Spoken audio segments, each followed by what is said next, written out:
Hello! Today we're going to be making a versatile vegetable sauce. What I've done is I've gone through the bottom of my fridge and found the things that are getting a bit ratty, need using up. Things like pepper, courgette, I've got celery here.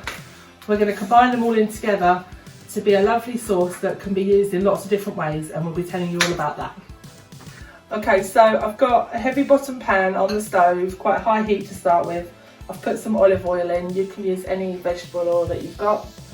I'm going to add in the onions. It's all roughly chopped. It doesn't have to be too fine because I'm going to put it in the blender later on. If you haven't got a blender, you might want to cut it a bit finer.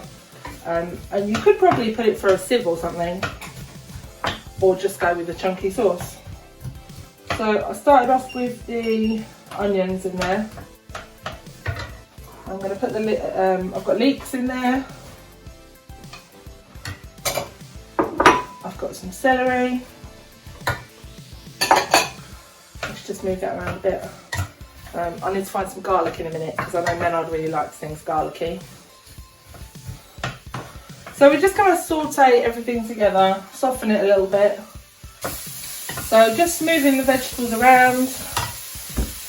We've got some courgette. That's zucchini for my American friends. And I've got a red pepper that was looking a bit bad, so we've chopped off the bad bit.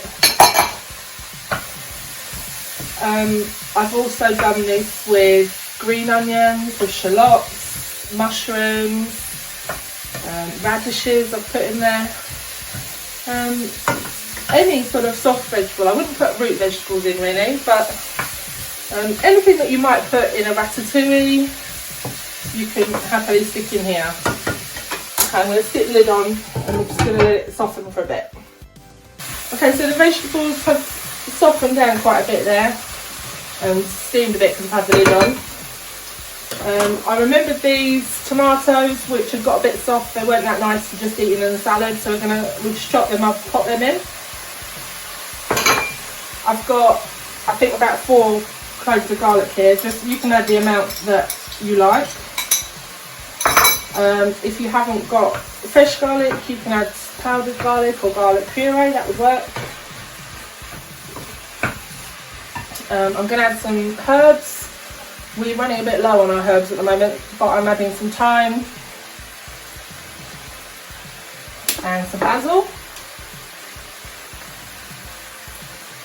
And then we're going to add some other things to add a bit of flavour. So, is there a stock cube over there, Sophie? Little wrapped up, looks like a little parcel. I've got some soy sauce, I'm going to throw a bit of that in.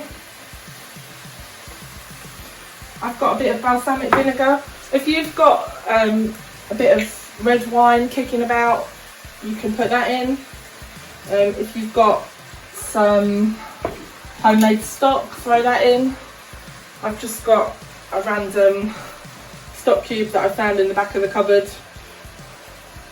I'm going to crumple that in. Just wash my hands.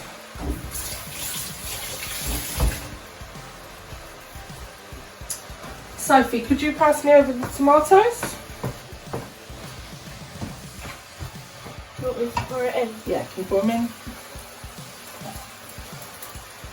Right. Can you throw them in? That's it. And the other one? Yep. That's it, whack it all in. Don't worry. Perfect. And would you like to get the tomato puree out of the fridge for me? I forgot that. Should be in the door. So we just want that all to cook down together, simmer for a good 10 to 20 minutes, depending on how long you've got. If it's a bit thick, you can add a bit of hot water as well. So just turn it down to a simmer and we'll be back in a bit.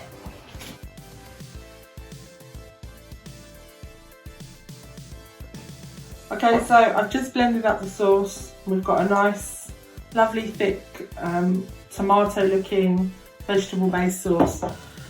And this can be used in lots of different things. We can use it in a bolognese, we use it For example, our tortillas that we used last week to make pizza, you could use this as the sauce on the pizza. We've also made pizzas out of wraps, shop bought wraps, thins, pita breads, bagels, anything bready that you've got in the back of your freezer, pull it out and use some of this sauce, and it's really delicious. You can even just eat this as a bowl of soup, to be honest, that's really nice as well. Hopefully we'll share some more ideas with you another time. Bye!